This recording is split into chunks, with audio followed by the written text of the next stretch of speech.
Welcome to my top 5 albums of 2021. There was a lot of music that was out this year, but only 5 could be in my top 5 because it's a top 5. So we'll start right at number 5 here. We got J. Cole with Off Season. So that was his entry for this year. A really dope album. It's one album that I want to listen to more because I don't always go back to it. But when I do hear like a song that comes up in shuffle or everything, because that's usually how I listen to music, unless I'm listening to somebody's album, is I'm like, oh, this is fire and I should listen to it. And my favorite song off of his is called Applying Pressure. So that's one where he's rapping about like, I just watched the video for it last night too actually, where he's rapping for about like 2 minutes straight. And then it's just like talking smack at the end of it. And I really like that one. I like the beat of it as well too.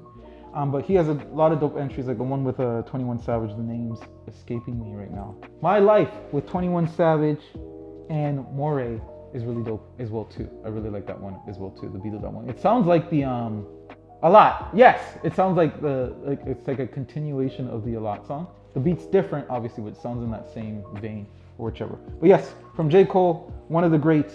I thought Off Season was really dope.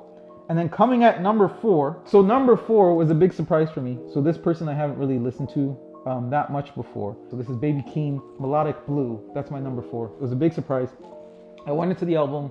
I didn't go to it right away, but then I think I've heard like a lot of reviews for it where it was just like, oh, this is really dope. And one of my favorite songs off of that one is called Lost Souls with Brent Faiyaz. And that one's really dope. I like Brent's part in it as well too. And the other song I like is called Coco with Don Tolliver. With Baby Keem, his sound is a sound that I don't usually gravitate towards. I would say it's more of the newer school rappers. So I don't like I don't know if I would call him mumble rap. I actually call him what he calls the album, like a melodic blue, like melodic blues or whatever. So his sound is kind of like different. It's not something, like I'm saying, it's not something that I would gravitate towards or usually listen to or like, but he just did it really well. It's just like, it's a really dope album through and through. So if you haven't listened to it, really dope. So that's my number 4, Baby Keem, Melodic Blue. And then number 3 is a guy that I started listening to more. So the first album I listened to him all the way through. So I haven't listened to all his work, but I've heard songs.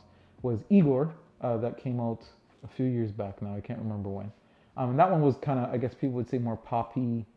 I don't know if R&B is the right word for it, but more poppy, more singing. But this one, Call Me If You Get Lost from Tyler, the Creator, was really dope. He's rapping. DJ Trauma's on it, so it's like one of those old school like mixtapes where it's one DJ and the rapper together doing all the songs together, and it's really dope them going through. So for him, my favorite song off it is called Massa. And I like that song a lot. I like the beat in it. I like the way that he's rapping.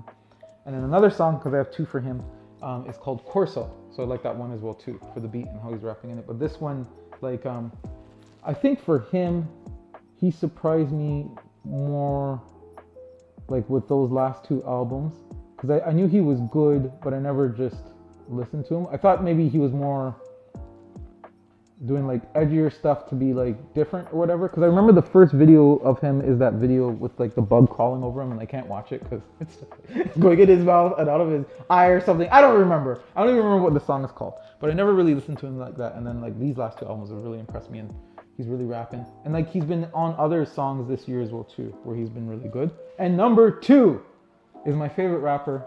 This is the guy that made me want to listen to rap more. Not that I didn't want to listen to rap before, but made me pay attention a little bit more. So it was Hip Hop Is Dead is where I started paying attention to hip hop, like listening for myself, other than listening for like when my parents listened to the radio or anything like that or whatever they were playing. So this one is called King's Disease 2 from Nas, and this is like a continuation from King's Disease 1 that came out either last year or the year before. And King's Disease is actually the album where Nas got a Grammy, and I don't know why Nas doesn't have a Grammy until now, like for this album, because it's been well deserved all the way from Illmatic, his first entry, and then It Was Written, I believe, is the second one. Because I was actually going back and listening to his albums because I hadn't, and I think it was like the 20th anniversary of Illmatic where I decided to listen to it because he really released it, and then I went to It Is Written, but I haven't gone through all of them yet, so I'm still like working my way through. But this album is really dope, and I actually like it more than King's Disease 1, even though King's Disease 1 is really dope, or just King's Disease. So my favorite songs off of this one, so one is Rare, and that one's actually in my gym playlist, and it has like 2 beat switch ups, which I really like. And then the other one that I like as well too is called Moments, and he's just like going over moments in time, like different moments that you can't relive or whichever. And it's a really dope song, and again with the beat. So I think him and Hit Boy are like a really good dynamic duo, and I think Hit Boy is also like, because I think he's worked with Big Sean and other people whose names are escaping me right now. But that is number 2, King's Disease 2 with Nas. Number 1 is no shock to anybody. I said it was gonna happen, and it did happen. I said from all the way back from whenever we started the podcast, me and Ricky, and we started this channel, I said they were gonna be, as soon as I heard that Leave the Door Open, I said they were gonna be the number 1 album. And I think a few podcasts later, I switched it and I said it's gonna be everybody's number 1 album. And I remember when this released, the amount of tweets that I saw was saying album of the year, because Dante was right. As soon as I heard Leave the Door Open, I knew it was gonna be amazing. This is Anderson .Paak, this is Bruno Mars, it's Silk Sonic, and it's called An Evening with Silk Sonic. The best album. If you know me, you know I like the old school type music, old school like funk and everything like that. That's my lane. That's what I like listening to the most. And that's what this album is. So I think it's more like 70s, 80s type music. And it's just dope all the way through. And it's also like a quick, easy listen because it's just 9 tracks, 30 minutes. The intro, I guess it's really 8 with the intro, but really dope all the way through. I love every song, but my favorite song is called 777.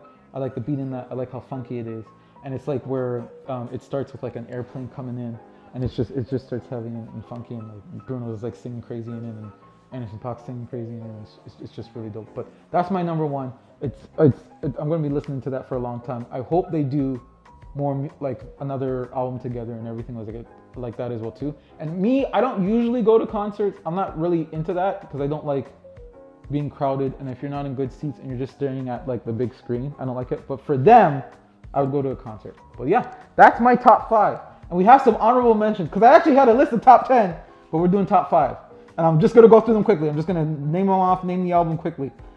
So we have Adele there with 30, really dope. And then the next one, another honorable mention, is Joyce Wright, and her album's called Overgrown, and I believe this is her debut album. I think it was because I heard like one of her songs was recommended, and I listened to it, and I was just like, okay, I'll listen to the whole thing.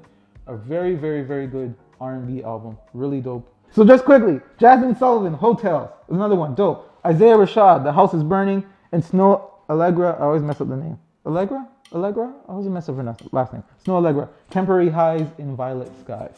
So those are my honorable mentions as well too. And that's it. Tell us what your top 5 albums of the year are for 2021. Do you like my top 5 albums? Is there any way you would change them around or put in other artists or anything like that? Subscribe, like, hit the like button, smash the like button, comment. So next, we'll look at my top 5 movies of the year for 2021. Peace out.